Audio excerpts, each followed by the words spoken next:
안녕하십니까, 송선정입니다. 자, 이번 차시에서는 조절과 폭주에 대해서 한번 살펴보도록 하겠습니다. 자, 그러면 폭주에 대해서 한번 살펴보도록 하겠습니다. 자, 폭주는 컨버전스라고 하는데, 이제 폭주가 눈모음 작용이잖아요. 그래서 순 우리말로 하면은 눈모음 기능이다 라고 보시면 되겠습니다. 그래서 요즘에 보면은 이제 한자어도 쓰지만 같이 우리 순 우리말을 이제 더 쓰고자 해서 다 용어가 좀 눈모음 이런 식으로 한글로 다 바뀌고 있어요. 그래서 아직은 좀 혼용해서 책에서도 다 설명을 하기 때문에 다 같이 알아두시면 좋을 것 같습니다. 자, 그러면 이 폭주의 정의를 다시 한번 내려보게 되면은 폭주란 무엇이냐? 자, 양안의 주시선이 외계의 한 점을 향해 지금 밑에 그림에서처럼요. 한 점을 향해서 집중시키는 것. 일치시키는 양안의 기능이다. 이렇게 보시면 되겠습니다. 자, 실제적으로 양안이 멀리 무한 원방을 본다라고 했었을 때는 이 시선이 거의 평행선상에 존재를 하잖아요. 거의 이제 평행선상에 있죠. 근데 가까운 곳을 볼 때는 더더 이제 어떤 한 곳을 집중을 해서 눈이 몰리겠죠. 요렇게 되는 것 자체를 폭주다 이렇게 보시면 되겠고, 자, 폭주의 정의에 대해서 다시 한번 말씀을 드리면서 근견 반사에 대해서 다시 한번 정리를 해보면, 폭주가 일어날 땐 조절이 동반되지 않을 수 없고, 또 조절이 일어날 땐 폭주가 동반되지 않을 수 없겠죠. 그죠? 더불어서 이제 축동도 같이 일어나잖아요. 이 세 개가 동시다발적으로 일어나다 보니까 사실은 이 세 개를 모두 다 같이 이해를 하시고 계셔야 되세요. 자, 그래서 이렇게 가까운 곳을 볼 때 조절과 폭주 그리고 축동이 일어나는 이 작용을 근접 반사, 근견 반사라고 했었습니다. 그래서 여기서 폭주, 조절, 축동 이것이 일어난다. 거의 동시다발적으로 약간의 차이는 있습니다만 거의 동시다발적으로 일어난다 보시면 되겠고요. 그리고 이 조절과 폭주 같은 경우에는 동안신경의 지배를 받고 있죠. 이제 조절 같은 경우에는 당연히 이제 수정체를 붙잡고 있는 주변부에 있는 모양체, 모양체 소대 이런 것들이 부교감 신경이 이제 수축을 하면서 조절 기능이 일어나게 되고 같이 이제 동안신경이 지배를 받으면서 조절 기능이 일어나게 되고, 폭주를 할 때도 폭주를 한다는 것 자체는 눈이 안으로 몰리는 거잖아요. 그러면은 이제 눈에 붙어 있는, 안구에 붙어 있는 근들이 있죠. 그 근들 중에서 안쪽으로 눈을 돌리게끔 하는 내직근, 안쪽 고등근이라는 게 있어요. 이것이 이제 수축이 되면서 안으로 눈이 몰릴 수 있게끔 되는 거거든요. 그 안쪽 고등근을 지배하고 있는 신경이 동안신경이 되겠습니다. 그래서 조절과 폭주는 동안신경의 지배를 받고 있고요. 자, 그리고 이 조절과 폭주가, 조절이 일어나면 폭주가 일어나지 않을 수 없어요. 그죠? 가까운 곳을 볼 때 조절과 함께 폭주는 동반될 수밖에 없는데, 이것이 정상적이다라고 하면 이 조절에 대해서 폭주가 1대1의 비율로 일어나면 안구 위치가 정상적으로 보이거든요. 근데 사람마다 이 조절을 할 때 눈이 모이는 폭주되는 양이 다르다는 얘기예요. 어떤 사람 같은 경우에는 1디옵터 조절을 할 때 눈이 팍 이런 식으로 몰리는 거죠. 그럼 가까운 곳을 보려고 더 가까운 곳을 볼 때마다 눈이 훨씬 더 많이 몰려진 형태로 보인다는 겁니다. 즉 내사의 어떤 안이 상태를 보일 수가 있다는 거죠. 반면에 어떤 사람은 가까운 곳을 보는데 눈이 조금씩밖에 안 몰리는 거죠. 눈모음 작용이 적다는 얘기예요. 폭주가 적다는 얘기예요. 그런 경우에 눈이 좀 벌어진 것 같이 이런 외사의 형태로 이제 나타날 수도 있다라는 얘기입니다. 그래서 정상적인 경우에는 조절과 폭주가 1대1의 비로 이렇게 비례해서 나타나겠으나, 어떤 사람들마다 이 조절에 따른 폭주량이 다 다르다 보니까 조금씩 다른 형태로 나타날 수가 있고, 이런 다른 형태로 나타났었을 때 안이 상태를 외사다, 내사다 이렇게 설명을 할 수가 있는 거거든요. 그래서 이 관계에 대해서 저희가 한번 오늘 조금 더 이제 심도 있게 살펴보도록 하겠습니다. 그래서 조금 전에 내용을 다시 한번 정리를 해보면, 조절과 폭주의 비는 1대1의 비례로 일어나야 되는데 이 비가 깨지면 조절에 따른 사시가 나타날 수 있다. 이렇게 보시면 되겠습니다. 자, 그래서 이 내용에 대해서 살펴볼 거고요. 자, 그에 앞서서 폭주의 종류에 대해서 살펴보겠습니다. 폭주의 종류도 크게는 세 가지로 나누어서 설명드릴 수 있습니다. 자, 첫 번째, 지금 그림에서 보시고 계신 것처럼 대칭성 폭주. 양안에서 눈모음이 일어나는데 똑같이 일어나는 거예요. 대칭성 폭주. 그죠?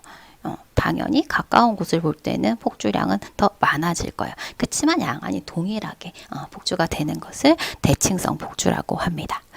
자, 그런데 지금 보고자 하는 그 고시점의 위치가 중앙이 아니고 이렇게 측면이다라고 하면은 지금 오른 눈과 왼 눈에서 눈 모음량은 좀 달라질 수가 있겠죠. 그죠? 다르잖아요. 그죠?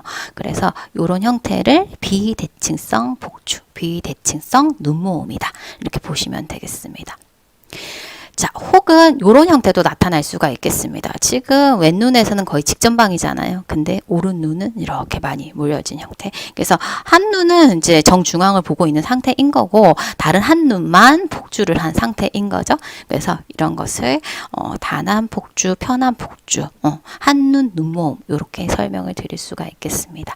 그래서 폭주의 종류도 그 이제 양안에서 폭주하게 되는 그 양에 따라서 대칭성이냐 비대칭성이냐 단한 편한 폭주냐 이런 식으로 구분을 좀 해서 살펴볼 수가 있겠습니다.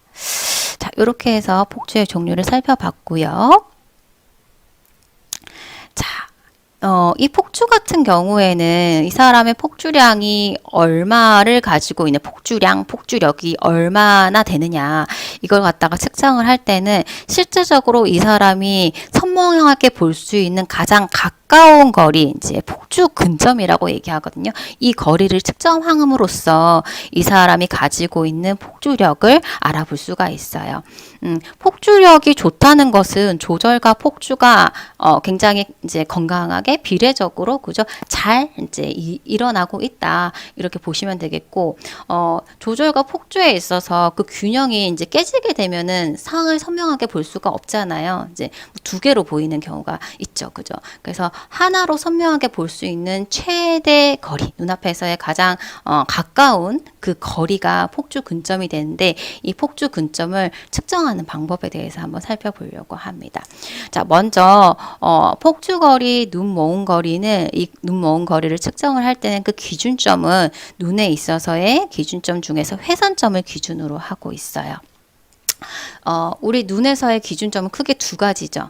절점과 회선점이 있는데, 절점 같은 경우에는 뭐 시력이나 시각이나 어떤 정적 시야의 어떤 기준점이 되는 부분이 절점이에요.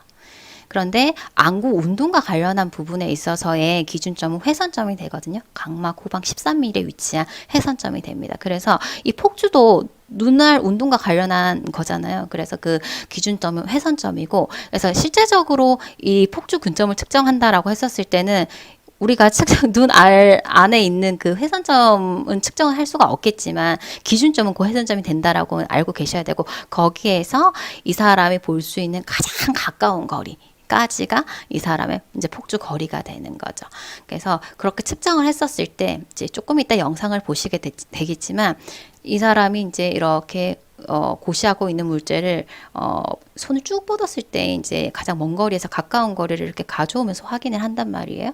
그래서 이 펜촉 이제 이 끝이 그러니까 하나로 보일 수 있는 가장 가까운 거리를 갖다가 측정을 하면 되는데, 이때 거리가 일반적으로는 정상 성인을 기준으로 하면은 한 8에서 10cm 정도까지 되면은 이 사람의 어떤 조절, 폭주 기능이 정상적이다 이렇게 보시면 되겠고, 이것보다 이제 먼 경우가 문제가 되는 거예요. 더 가까운 경우는 문제가 전혀 되지 않습니다.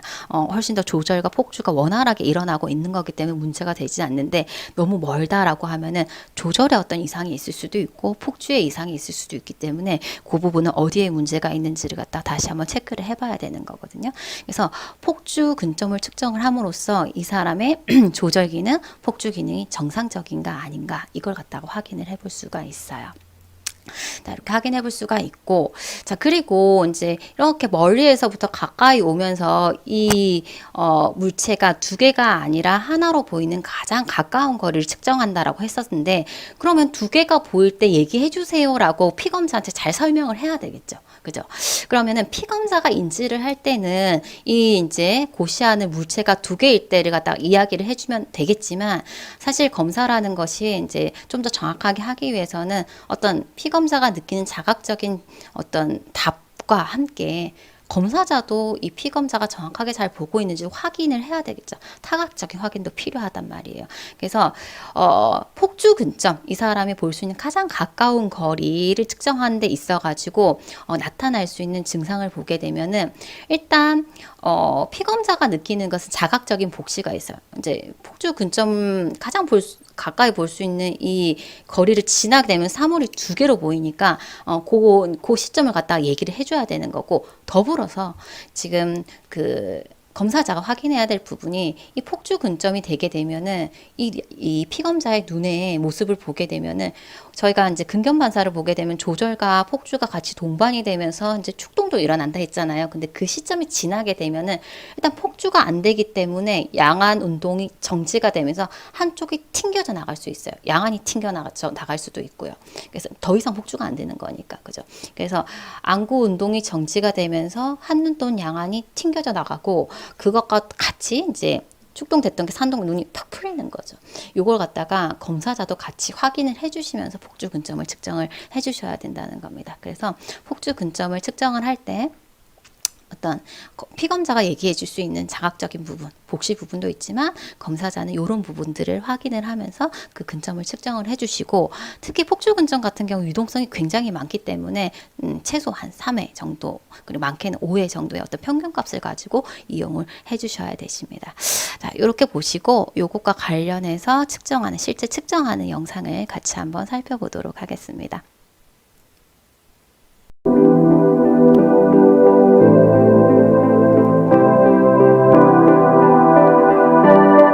Your point of convergence is NPC로 보통 표기를 하거든요. The near point converging test is to determine the patient's ability to converge the eyes by maintaining diffusion.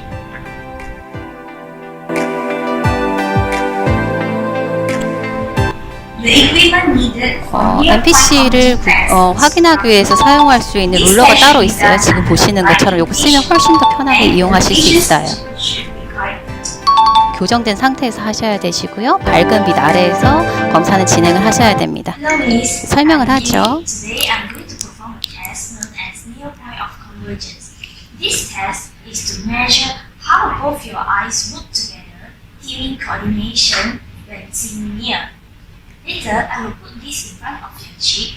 Can you see the line? 수표도 있고 아래쪽에 그 자 눈금이 있어서 바로 측정할 수 있는 장점이 있습니다. 자, 그래서 지금 설명을 하고 두 개로 보일 때 얘기해달라고 설명을 했고요. 저렇게 자를 위치시킨 상태에서 시표를 계속적으로 볼 수 있게끔 주의를 주셔야 되세요. 두 개로 보이면 얘기해, 하나로 보여, 두 개로 보여, 계속 물어봐야 돼요. 주의가 흐트러지지 않도록 계속 싱글이라고 하죠. 계속 물어보는 거예요. 이게 주의가 흐트러지지 않도록. 두 개라고 했는데 눈을 한번 깜빡하고 나서 다시 봤었을 때는 다시 폭주 기능이 다시 이제 조금 더 원활해질 수 있어서 다시 진행을 하는 거죠. 싱글로 보인다 해가지고 이제 다시 더블을 보인다고 했어요. 그래서 다시 한번 눈 깜빡여 보라고 했고, 근데도 이제 더블이라고 하니까 이 지점을 폭주 근점으로 잡아주시면 되세요. 아까 그 위치에 수치가 적혀 있거든요. 그래서 그렇게 검사를 진행을 해주시고, 동일한 방법으로 뭐 최소 3회, 많게는 5회 정도 해서 이 사람의 이제 평균 폭주 근점 그 수치를 갖다가 확인을 해주시면 되겠습니다. 자, 이렇게 보시면 되고요. 그 폭주 거리를 가지고 폭주력을 구해볼 수가 있는데, 이 폭주력을 나타내는 방법은 지금 여기는 미터각으로 표시를 한다. 일반적으로 이렇게 하고, 그리고 실제 사용하는 것은 프리즘 디옵터 값으로 저희가 폭주력을 나타내거든요. 그거는 후에 이제 설명을 드리겠지만, 지금 측정한 이 거리만 가지고 미터각으로 표시를 할 때에는 이 거리 분의 1로서 나타낼 수가 있어요. 그러니까는 뭐 예를 들어 가지고 이제 유아 같은 경우에는 폭주력이 훨씬 조절이 워낙 좋다 보니까 폭주력 당연히 이제 좋겠죠. 그래서 유아에 있어서의 폭주력을 한번 측정을 해보게 되면, 먼저 폭주 근점을 측정했었을 때 유아는 보통 5cm 이내예요. 되게 짧아요. 조절 잘하니까 폭주도 잘 되겠죠. 그래서 이렇게 이제 이제 폭주 근점을 구해볼 수가 있고 이거 가지고 폭주력을 MA 값 미터 앵글이라고 해서 이 값으로 이제 환산을 해서 나타내 주게 되는데 요거 나타낼 때는 이 거리분의 1로서 5cm니까 이것도 미터로 환산을 하셔야 되겠죠? 0.05분의 1 이렇게 하면은 20ma 이런 식으로 나타내 주실 수 있는 거예요. 자, 그러면은 이제 정상 성인 같은 경우에 아까 8에서 10cm가 정상 범위라고 말씀드렸잖아요. 그러면은 뭐 8cm는 0.08분의 1 그리고 뭐 10cm는 0.10분의 1 하면 이제 요렇게 12.5에서 10 MA 값, 요 정도가 정상 범위다. 이렇게 해서 또 이 폭주 거리를 가지고 폭주력 값도 이런 식으로 이제 나타내 주실 수가 있겠습니다. 그래서 폭주력을 나타내는 이제 한 가지 방법으로 MA가 있고요. 그리고 뒤에 가서 요거 외에도 폭주각을 나타내는 다른 몇 가지 방법들에 대해서도 다시 설명을 드리도록 하겠습니다.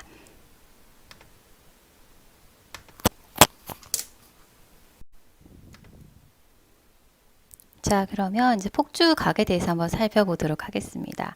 자, 폭주각이라고 하면은 이제 여기에서 보여준 요 각을 의미를 하는 거거든요. 즉, 이제 가까운 곳을 볼 때 눈모음, 그 양을 갖다가 폭주각으로 나타낼 수 있는 거죠.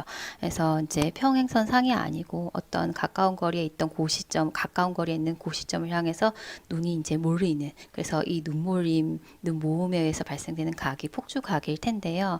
그래서 이 폭주된 상태에서 양안의 주시선이 이루는 강을 양안 폭주각, 양안에 의해서 발생이 된 거니까 양안 폭주각이 될 테고요. 뭐 단안이라고 하면 이제 여기 같은 경우에 대칭성 폭주니까 딱 나눴을 때 각각 이렇게 또 구분해서 말을 할 수가 있겠죠. 이렇게 보시면 되겠고요. 이 폭주각 같은 경우에는 원방시에는 거의 평행이라고 했어요. 실질적으로 완전하게 평행은 아니거든요. 뒤에서도 살펴보시겠지만 기본적으로 우리가 눈을 뜨게 되면은 긴장성 폭주에서 약간 눈이 이제 몰린 그런 상태예요. 그래서 이제 완전하게 평행은 아니고 거의 평행인 상태다라고 보시면 되겠고, 이 주시점이 보고자 하는 주시점, 뭐 고시점이 눈에서 가까워지면 가까워질수록 두 눈이 만드는 이 폭주각은 커지겠죠. 그죠? 이 이제 고시점 자체가 앞으로 오면 올수록 이 만들어내지는 폭주각이 더 커지겠죠. 그죠? 요런 이제 특징을 가지고 있는 것이고요. 이 폭주각을 이제 표기하는 방법이 크게 세 가지 방법이 있습니다. 보시게 되면은 아주 그냥 이제 흔하게 사용하는 방법으로 이제 몇 도다, 디그리로 표시하는 방법이 있겠죠. 여기에서 만들어내지는 이 각도가 몇 도다 이렇게 표기하는 방법이 있을 테고요. 실제 이제 저희 이제 안경광학에서는 이 디그리로 표시를 하진 않습니다. 아래쪽에 있는 두 가지 방법으로 이제 표기를 하게 되는데, 자, 미터각 같은 경우에 미터 앵글이라고 해서 앞서서 제가 한번 언급을 드렸었습니다. 그죠? 그래서 이 미터각 같은 경우에는 이제 보고 있는 주시거리를 고려한 그 방법이 미터각이고, 그거보다 더 정확하게 이 사람이 이제 어떤 가까운 거리에 있는 물체를 볼 때 만들게 되는 그 폭주각은 이 프리즘 굴절력, 프리즘 디옵터로 나타낼 수가 있습니다. 그래서 실제적이고 가장 정확한 이 폭주각의 표기법이라고 하면 이 프리즘 굴절력, 프리즘 디옵터로 나타내는 방법이다. 이렇게 보시면 되겠습니다.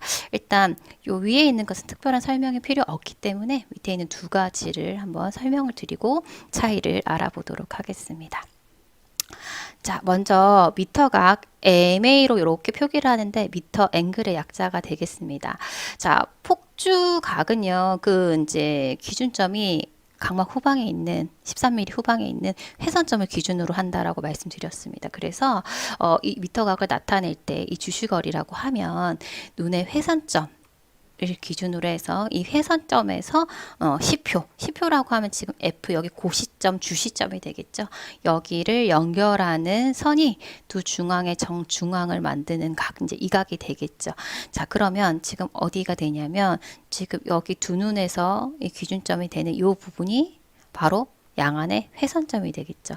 회선점이고 지금 F는 내가 보고자 하는 그 물체의 위치, 주시점이 되겠죠. 여기까지의 거리를 측정을 하는 겁니다. 얼마나 되는가.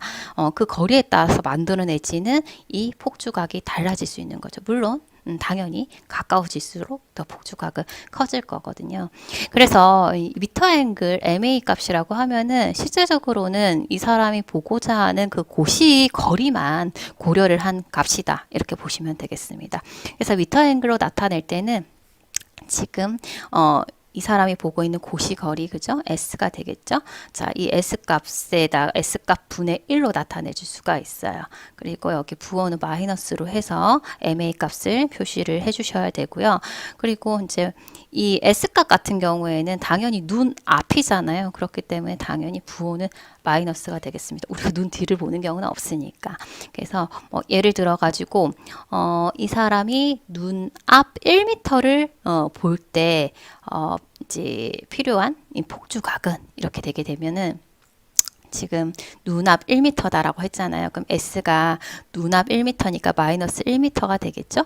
그러면은 여기 식에다가 넣어보면은 마이너스 1m 분의 1 하면은 이때 만들어내지는 폭주각은 1MA 이렇게 이제 나타내질 수가 있는 거죠. 뭐 그러면 이제 다른 예로 눈앞 50cm 더 가까운 데를 본다. 뭐 여기를 본다. 한 절반 되는 지점. 여기가 뭐 눈앞 50cm다. 이렇게 되면 어떻게 될까요? 똑같이 하시면 되는데 이 S값이 눈앞 50cm니까 눈앞 근데 50cm인데 미터로 항상 바꿔주셔야 되겠죠. 그래서 여기는 0.5m 이렇게 되는 겁니다. 그래서 폭주각을 나타내 줄 때는 마이너스 0.5분의 1 이렇게 해서 2MA 이렇게 되는 거죠. 그래서 지금 만들어내지는 폭주각을 이제 비교를 해보게 되면은 1m에서 이제 만들어내진 폭주각보다 눈앞 50cm 더 가까운 거리에서 만들어내지는 폭주각이 더 크다. 2배만큼 크다. 이렇게 확인해 보실 수가 있는 겁니다. 자, 그래서 이 MA라고 하는 것은 이제 주시 거리를 고려한 그 폭주각이다라고 보시면 되는데, 자, 두 번째로 살펴볼 이 프리즘 디옵터는 어떤 차이가 있느냐라고 하면은, 예를 들어서 우리가 어떤 이제 보고자 하는 물체를 봤었을 때 어떤 사람 눈이 되게 몰려 있는 사람이 있을 수도 있고, 어떤 사람 눈 사이의 거리가 굉장히 먼 사람이 있을 수도 있잖아요. 그러면 똑같은 그 물체를 바라보는 데 있어가지고 이 사람 같은 경우엔 PD가 이마만큼이니까 요만큼의 폭주각을 만들어내겠지만 어떤 사람 눈 사이가 되게 멀단 말이에요. 예를 들어가지고 이런 식으로 되게 멀단 말이에요. 그러면 똑같은 거리를 보는 데 있어서 또 만들어내지는 폭주각이 어때요? 달라질 수가 있겠다라는 얘기입니다.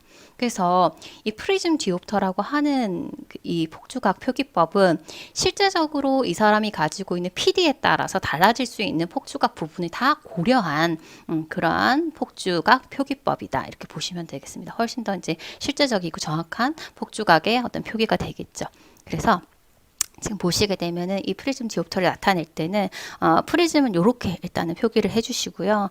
요거 나타낼 때는 기본적으로 아까 주시거리를 고려한 MA 값에다가 그리고 이제 이 사람의 PD를 고려를 해주는 거죠. 이때 사용하게 되는 PD는 단위는 센티미터로 해서 곱해서 이 프리즘 디옵터를 나타내 주셔야 되세요.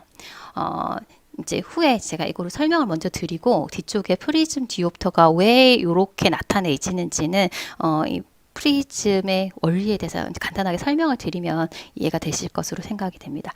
자, 그러면은 요거에 준해 가지고 실제 이제 예를 한번 살펴보도록 하겠습니다. 자, 동공거리가 60mm인 사람이 눈앞 1m에서 대칭성 눈모음량은 이거 구하라는 얘기죠. 자, 그러면 이 동공간 거리가 60mm인 사람이 있고 이 사람이 눈앞 1m를 본다. 자, 눈앞 1m를 보는 데에 따라서 발생되는 폭주각을 MA로 나타내게 되면은 지금 요거는 마이너스 1m 분의 1 하니까 1MA가 되겠죠. 자, 1MA가 될 거고, 자, 여기에다가 이 사람의 동공 거리를 고려를 해줘야 되는 거니까요. 그래서 1MA 곱하기 이 사람의 동공이 60mm인데 센티미터로 이제 바꿔가지고 해줘야 되니까 6cm 이러면은 실제 이 사람이 이 눈앞 1m를 볼 때 가지게 되는 폭주각은 6 프리즘 디옵터 이런 식으로 이제 써지게 되는 거죠. 그래서 뭐 예를 들어 가지고 눈 사이 거리가 멀어요. 70mm예요. 그러면은 똑같은 이제 눈앞 1m를 볼 때 이 사람이 갖게 되는 폭주각은 여기 이제 6cm가 아니고 7cm가 들어가야 되는 거죠. 그러면은 7프리즘 디옵터 이렇게 되는 겁니다. 그래서 실제적으로 이제 눈 사이 거리에 따라서도 만들어내지는 폭조각이 다르다 보니까 요거에 따라서 이제 이렇게 이제 정확하게 좀 더 표기를 할 수가 있겠다. 이렇게 보시면 되겠습니다. 자, 그러면 참고로 요 프리즘 렌즈에 대해서 한번 살펴보려고 하는데요. 조금 전에 저희가 그 폭주각을 나타낼 때 그 프리즘 디옵터 값으로 그 폭주각을 나타냈잖아요. 그 단위 값을. 그게 이제 얼마나 꺾였느냐. 그 이제 각을 나타낼 때 요걸 쓰게 되는데 이제 요게 이제 요 프리즘 렌즈의 기본적인 어떤 원리에 의해서 그 값을 갖다가 쓰는 거거든요. 그래서 요거에 대해서 잠깐 살펴보도록 하겠습니다. 자, 이 프리즘 렌즈라고 하는 것은 기본적으로 이렇게 삼각주의 형태로 생겼어요. 물론 삼각주가 아닌 원형의 형태로 생긴 프리즘 렌즈도 있습니다. 근데 가장 흔한 형태, 가장 기본이 되는 형태는 이 삼각주의 형태고, 이 프리즘의 기능을 보게 되면은 크게는 두 가지 기능이 있는데, 첫 번째 기능은 빛을 이 프리즘에 입사시켜 줬었을 때 이 프리즘을 통과를 하면서 빛의 방향이 바뀝니다. 빛이 꺾이는 거죠. 꺾일 때는 지금 보고 계신 부분에 있어서 여기 아래쪽을 기저라고 하거든요. 뚱뚱한 부분, 기저가 있고 뾰족한 부분을 정각이라고 하는데 빛이 통과를 하고 나면은 제 빛이 이 기저 방향, 뚱뚱한 방향으로 꺾이게 됩니다. 그래서 꺾이는데 이 프리즘이 가지고 있는 프리즘 굴절력 값에 따라서 그 꺾임이 달라지는 거죠. 당연히 프리즘 굴절력 값이 크면 클수록 그 꺾임이 커지는 겁니다. 그래서 그 꺾임량을 갖다가 이제 표시를 해줄 수가 있는데, 예를 들어 가지고 이제 1프리즘을 정의를 할 때는 이제 1프리즘 디옵터 값을 가지고 있다라고 정의를 하려고 하면 빛이 이렇게 입사를 했어요. 그리고 이 프리즘을 통과를 했어요. 그럼 프리즘을 통과를 했었을 때 이 빛이 진행을 1m 했었을 때 얼마만큼 꺾였는지를 확인을 하는 거죠. 근데 예를 들어 가지고 이 프리즘 같은 경우에는 1m 진행했는데 빛이 꺾였는데 1cm가 꺾였더라라고 한다면 이제 요 프리즘은 1프리즘 디옵터의 굴절력 값을 가진 프리즘이다. 이런 식으로 정의를 할 수가 있는 거죠. 예를 들어 가지고 이제 프리즘이 있는데 마찬가지로 빛을 이 프리즘에 입사를 시켰어요. 입사를 시켰는데 여기에서도 꺾였겠죠. 그죠? 꺾였는데 얼마나 꺾였는지 모르는데 이 프리즘 굴절력 값의 그 굴절력을 결정해 줄 수 있는 것은 이 프리즘을 통과했었을 때 1m 진행했었을 때 얘가 얼마나 꺾여 있는지를 확인을 하는 거죠. 예를 들어서 이거는 2cm가 꺾였다라고 한다면 얘는 이 프리즘 의 굴절력 값을 가진 프리즘이다. 이렇게 정의가 되는 겁니다. 그래서 1프리즘 디옵터라고 하는 것은 실제 이 프리즘을 통과했을 때 1m 진행했었을 때 꺾인 정도를 확인을 함으로써 이 프리즘의 굴절력 값을 확인을 해줄 수가 있고, 당연히 밑에 있는 이 기저 방향, 뚱뚱한 방향이 크면 클수록 이 프리즘 굴절력, 프리즘 디옵터가 크다 이렇게 보시면 되세요. 그래서 꺾임에 대해서 나타낼 때 요걸 준해 가지고 프리즘 디옵터로 이렇게 표기를 해주실 수가 있는 거죠. 그래서 이제 이렇게 나타내질 수가 있는 거고, 참고로 이 프리즘 렌즈 같은 경우에는 이런 빛의 진행 방향을 바꾸는 것을 가지고 저희가 이제 요거를 이 원리를 이용을 해서 시력 보정 연구에서도 이제 특수 렌즈로서 이용이 되는 경우가 있습니다. 그 경우가 안위 이상이 있는 경우에 이용이 돼요. 뭐 안위 이상이라고 하면 4위나 4시가 되겠죠. 그런 경우에는 실제적으로 4위나 4시 때문에 망막에 맺어지는 그 상의 위치가 정상적인 위치에 안 맺히게 되면은 융합이 안 되겠죠. 하나의 상으로 인지가 되기가 힘들단 말이에요. 그런 경우에 상의 위치를 변화시켜 주기 위해서 일부러 프리즘 렌즈를 이용하는 경우가 있습니다. 왜냐면은 지금 여기서 보시게 되면은 좀 전에도 말씀드렸지만 실제 빛이 들어왔었을 때 이렇게 물체가 여기 실제 여기에 있었어요. 근데 들어왔었을 때 프리즘을 통과하면 꺾이겠죠. 이제 꺾인단 말이에요. 꺾이는데 어디로 꺾이느냐? 이 뚱뚱한 기저 방향으로 꺾입니다. 이 기저 방향으로 꺾이는데 실제 망막에 결상이 되고 나서 우리가 인지가 되는 되는 곳은 요 정각 방향으로 이제 인지가 돼요. 그러니까 실제 물체의 위치는 여긴데 이 사람이 인지하는 물체의 위치는 여기가 되는 거거든요.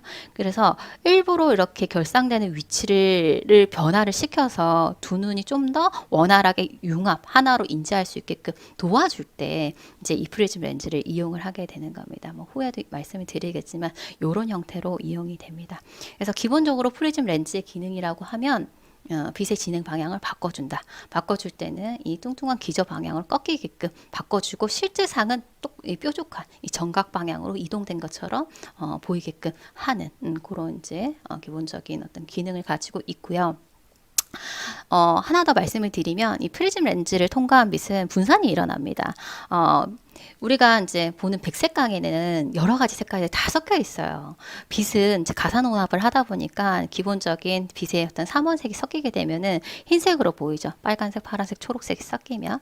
근데 이 백색광 안에는 실제적으로는 이제 여러 가지 색깔이 들어있고 이 백색광을 이 프리즘에 통과시켜 보게 되면은 이 안에 있는 색깔 파장들의 속도에 따라서 이런 식으로 이렇게 다 꺾임이 다르게 나타나는 것을 분산이라고 얘기해요. 색분산이라고 얘기를 하죠. 그래서 프리즘 렌즈에다가 이 백색광을 탁 통과시켜 보게 되면 무지개 색깔로 싹 이렇게 분산이 나타나는 것을 확인하실 수가 있어요. 그래서 이런 기능도 추가적으로 프리즘 렌즈의 기능이다. 이것도 참고로 기억을 해주시면 좋겠습니다. 자, 그래서 이제 제가 폭주각의 어떤 표기법을 설명을 드리면서 크게는 세 가지 방법이 있는데 단순하게 이제 디그리로 나타내는 방법이 있고 그리고 안경광학에서 사용이 되는 안경학에서 사용이 되는 것은 이제 크게 두 가지인데 하나는 미터각 MA 미터 앵글이라는 방법이 있다. 근데 이 미터 앵글은 단순하게 이제 주시 거리만 고려한 표기법이고 반면에 프리즘 디옵터 같은 경우에는 이 주시 거리뿐만이 아니라 실제 이 사람의 PD까지 고려해서 적용된 조금 더 정확하고 실제적인 폭주각의 표기법이다. 이렇게 정리를 해주시면 좋겠습니다. 자, 이렇게 보시면 되겠고요. 자, 그리고 나서 저희가 실제 우리가 어떤 물체를 바라본다라고 했었을 때 적용되는 폭주들의 종류에 대해서 좀 살펴보려고 합니다. 자, 이 폭주 눈모음의 종류를 이렇게 크게는 네 가지로 구분을 해서 설명을 드릴 수가 있습니다. 자, 일단은 긴장성 폭주가 있고, 그 다음에 조절성 폭주가 있고요. 그 다음에 세 번째로 융합성 폭주가 있고, 네 번째로 근접성 폭주가 있습니다. 그래서 폭주 종류라고 하면 크게 네 가지의 폭주가 있는데, 이 네 가지의 폭주가 항상 다 작동을 하느냐? 그건 아닙니다. 필요에 따라서 이제 작동을 하게 될 텐데, 어떨 때 얘네들이 각각 작동을 하는지 한번 살펴보도록 할게요. 자, 먼저 긴장성 폭주입니다. 긴장성 폭주는 말 그대로 이 이름에서도 아실 수 있다시피 긴장에 의해서 발생이 되는 거겠죠. 그죠? 그래서 이거는 크게 어떤 임상적인 의미는 없어요. 없고 그냥 눈을 떴어요. 그러면 무조건 발생을 해요. 눈을 뜨면 기본적으로 우리가 편안하게 이렇게 자거나 뭐 이제 정신을 놓고 있는 어떤 뭐 마취 상태나 뭐 이랬을 때가 아니면 눈을 뜨고 있으면 기본적으로 긴장이 되거든요. 이때 발생이 되는 겁니다. 그래서 이 긴장성 폭주 같은 경우에는 그냥 눈을 뜨고 있을 때 항상 발생한다. 이렇게 보시면 되세요. 그러면 눈을 뜨고 있지 않은 상태라고 하면은 뭐 자거나 마취했을 때나 아니면 뭐 죽었거나 이런 경우에는 발생하지 않겠죠. 그렇지만 일단 눈을 뜨는 순간 무조건 발생하게 되는 게 긴장성 폭주가 되겠습니다. 자, 그래서 다시 한번 정리를 해보게 되면 이 긴장성 폭주는 그냥 멀리 보고 있을 때도 이제 발생을 해요. 폭주인데도 불구하고 멀리 그냥 보고 있을 때. 그래서 제가 아까 말씀드릴 때 멀리 보고 있을 때도 완전하게 평행선상에 이제 이 시선이 존재하지 않는다라고 말씀드린 이유가 기본적으로 긴장을 하면서 어느 정도의 폭주가 아주 미미하지만 발생을 하고 있기 때문에 그런 거예요. 그래서 일단 뭐 정적 굴절 상태 조절을 하지 않은 상태에서도 발생을 하는 거고요. 그래서 무한 원방에 있는 어떤 물체를 볼 때도 이제 발생을 하게 되는 거다. 요 긴장성 폭주는 깨어 있을 때 그냥 기본적으로 이제 긴장을 함에 따라서 이 내지근의 긴장이 일어나고 이에 의해서 발생되는 폭주다. 이렇게 보시면 되겠습니다. 그래서 긴장성 폭주는 눈 감고 자고 뭐 죽거나 뭐 마취 상태가 아닌 이상에는 일단 무조건 발생되는 폭주가 긴장성 폭주구나. 이렇게 이해를 하시면 되세요. 자, 그 다음에 살펴볼 게 이제 조절성 폭주인데요. 조절성 폭주 빨간색으로 되어 있는 거 보니까 중요한 것 같죠. 조절성 폭주 같은 경우에는 조절에 의해서 발생이 되는 거예요. 그러면 조절이 많아지면 많아질수록 이 폭주량도 커지겠죠. 자, 조절이 많아진다라는 것은 가까운 곳을 더더더더 가까운 곳을 볼 때 폭주량도 역시나 비례적으로 더더더더 많아지겠죠. 조절에 따라서 발생되는 폭주다. 이렇게 이해를 해주시면 됩니다. 자, 그래서 이 조절성 폭주는 폭주와 조절을 밀접한 관계가 있다. 비례적으로 나타나야 된다라고 말씀을 드렸었어요. 자, 조절 자극에 일어나는 폭주고, 그래서 즉 이제 근거리 주시를 하게 되면 발생되는 폭주가 이 조절성 폭주가 되는 거죠. 그래서 근데 이 조절성 폭주가 조절을 할 때 1디옵터 조절할 때 눈 모음량이 사람마다 다 같으냐? 그건 아니란 얘기예요. 1대1의 비율로 딱 비례적으로 딱 일어나면은 가장 안정적인 안이 상태가 될 텐데 사람마다 1디옵터 조절할 때마다 눈 모음량이 다 다르다. 많이 몰리는 사람도 있고 비교적 더 적게 몰리는 사람도 있고 그래서 이 값을 나타내주기 위해서 AC by A ratio B를 쓰거든요. 이게 뭐냐면 accommodation convergence 조절에 따른 폭주량인데 accommodation 조절에 따라서 조절성 폭주량이 얼마나 나는지를 갖다가 이렇게 나타내 줄 수 있는 거예요. 즉 1디옵터 조절할 때 몇 프리즘 폭주하느냐 이거를 얘기를 하는 거죠. 아까 저희가 이제 그 폭주각을 나타낼 때 사용할 수 있는 방법 중에서 가장 실질적이고 정확한 방법이 프리즘 디옵터다라고 말씀드렸잖아요. 그러면은 예를 들어 가지고 PD가 60mm인 사람이 1m를 바라볼 때 발생되는 조절성 폭주량은 실제적으로는 이 사람 같은 경우에 우리가 기대하는 거는 1m를 바라볼 때 발생되는 미터각이 1mA이고 그리고 PD가 60mm니까 6cm니까 우리가 기대하는 필요 조절량은 6프리즘 디옵터거든요. 그죠? 그러면은 이렇게 되면 가장 이상적이라는 얘기예요. 즉 1디옵터 지금 조절할 때 1mA 자체가 눈앞 1m를 보는 거기 때문에 1디옵터 조절을 하는 거잖아요. 1디옵터 조절할 때 이 사람 같은 경우에 6프리즘 폭주한다. 이렇게 되는 거죠. 자, 그러면 이 사람이 그러면은 눈앞 50cm를 본다라고 했었을 때 발생되는 조절성 폭주량은 얼마일까요? 눈앞 50cm. 그럼 눈앞 50cm를 볼 때 발생하는 조절력 자체가 눈앞 50cm니까 마이너스 0.5m 분의 1 하니까 2디옵터겠죠. 그러면 2디옵터의 조절이 일어날 때 발생되는 폭주량은 1디옵터당 6프리즘이니까 2디옵터당 그러면 12프리즘 되는 거죠. 이런 식으로 나타내지게 되는 게 조절성 폭주가 되겠습니다. 그래서 실질적으로 조절이 1디옵터 일어날 때 폭주된 양이 사람마다 다 다르기 때문에 그거에 따라서 실질적으로 동일한 거리를 볼 때도 이 안이 상태가 좀 달라질 수가 있다. 이렇게 보시면 되겠고 표준값은 디옵터당 한 4에서 5프리즘 정도 보시면 됩니다. 보통 한 4 플러스 마이너스 2프리즘 정도로 보시면 되거든요. 이 정도가 이제 표준값이다 라고 보시면 되겠습니다. 자, 그러면 이 이제 중요한 조절성 폭주와 관련해서 예제를 한번 풀어보면서 이 내용에 대해서 좀 더 이해를 해보도록 하겠습니다. 자, AC by A ratio B가 그러니까 1디옵터당 1디옵터 폭주할 때 1디옵터 조절할 때 발생되는 폭주량이 그러니까 1디옵터 조절할 때 발생하는 폭주량이 6프리즘이래요. 근데 이 사람이 눈앞 33cm를 보고 싶은 거죠. 자, 그러면 눈앞 33cm를 볼 때 발생하게 되는 조절력은 얼마일까요? 자, 눈앞 33cm를 바라본다라고 하면은 얼마만큼의 조절력이 필요하냐면 눈앞 33cm니까 33m 분의 1 이렇게 되겠죠. 그죠? 누나 그리고 조절력 값은 이제 플러스니까 얘는 이제 3디옵터만큼 조절을 해야 되는 거잖아요. 그죠? 3디옵터. 누나 33cm 보려고 하면 기본적으로 3디옵터를 조절을 해야 되는 거죠. 근데 이 사람이 1디옵터당 6프리즘만큼 폭주를 한다라고 했어요. 그러면 이 사람 지금 몇 디옵터 조절을 했나요? 3디옵터 조절했죠. 그렇기 때문에 이 사람이 눈앞 33cm를 볼 때 발생하게 되는 폭주량은 요렇게 적혀지는 겁니다. 그래서 실제 눈앞 33cm 볼 때 이 사람은 18프리즘만큼의 조절성 폭주량이 발생한다. 이렇게 보시면 되겠습니다. 그래서 자, 이게 조절성 폭주가 되겠습니다. 자, 옆에 참고 그림이 있는데 지금 이 사람이 어떤 근거리 물체를 볼 때 발생하게 되는 이제 폭주를 갖다가 그림으로 나타내 준 겁니다. 자, 기본적으로 지금 TC라고 하는 것이 긴장성 폭주거든요. 이거는 일단 눈 뜨면 발생하는 거예요. 그래서 이렇게 기본적으로 발생을 했고, 그 다음에 이 가까운 곳을 볼 때는 조절이 필요하다니까 조절에 따른 폭주 A씨가 발생을 한 겁니다. 그죠? A씨가 발생을 했고.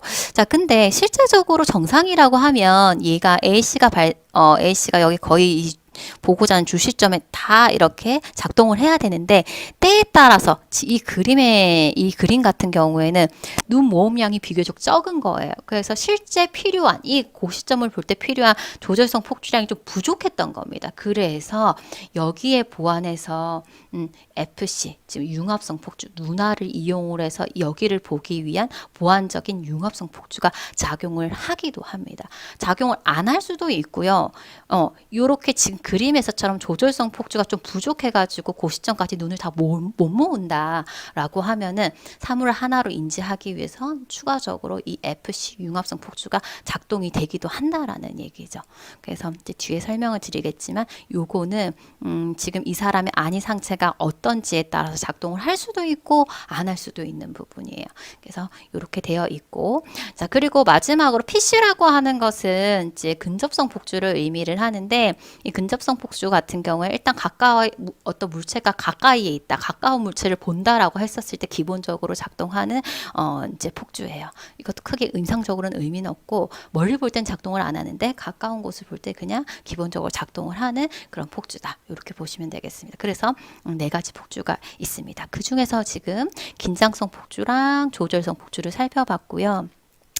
자, 그리고 융합성 폭주. 방금 전에도 말씀드렸지만 어떤 가까운 물체를 지금 보고 있는 상황인데 이 조절성 폭주가 원래는 여기까지 다 이루어져야 되는 건데 좀 부족했던 겁니다.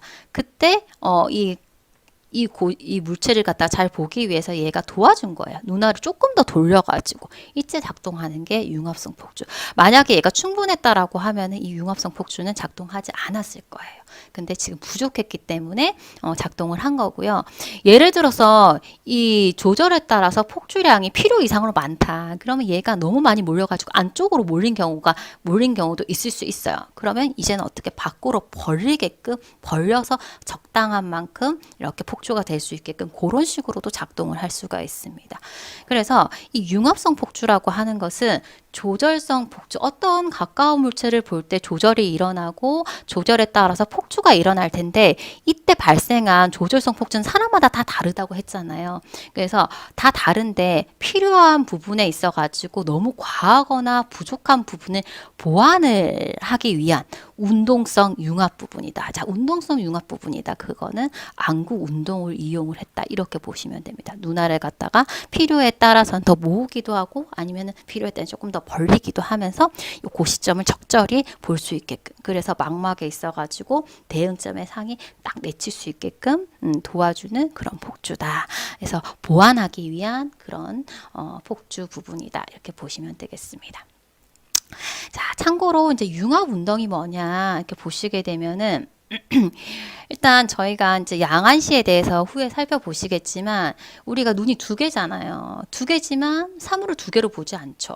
각각 영상이 각각의 눈에 있어서의 망막에 맺어졌지만 이 두 개의 영상을 하나로 이렇게 합치는 융합 기능이 이제 일어나게 되거든요. 근데 이 융합 기능이 잘 일어나기 위해서는 망막에 이제 결상이 된 그 위치가 두 눈에 있어서 대응점 관계에 있는 그 위치의 상이 맺어져야지만이 융합이 가능해요.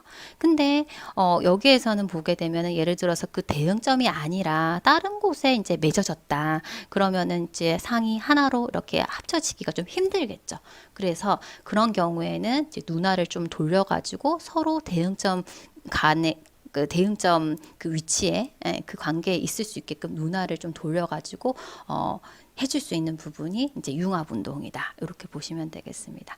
그래서 지금 이제 융합성 폭주 같은 경우에는 조절성 폭주의 보조 역할을 한다. 이렇게 정리를 해주시면 되겠습니다. 그래서 조절성 폭주가 적당히 잘 일어나면 필요 없습니다. 근데 조금 과하거나 부족했을 때 보완해주는 그런 이제 폭주다. 이렇게 보시면 되겠고요. 마지막으로 이제 근접성 폭주. 가까운 곳에 어떤 물체를 본다. 물체가 가까이 있다라고 하는 그런 느끼는 감각에 의해서 일어나는 폭주가 근접성 폭주가 되겠습니다. 한 2.5에서 3.5 프리즘 정도 되고 임상적으로는 의미가 없기 때문에 이런 게 있구나. 이 정도만 이해를 해주시면 되겠습니다. 자, 그러면 저희가 폭주의 종류에 대해서 살펴봤는데 요것과 관련한 문제를 한번 살펴보도록 하겠습니다. 먼저 저희가 폭주의 종류하면 크게 네 가지다 말씀을 드렸어요. 일단은 눈을 뜨면은 무조건 발생하는 폭주가 긴장성 폭주, 그죠?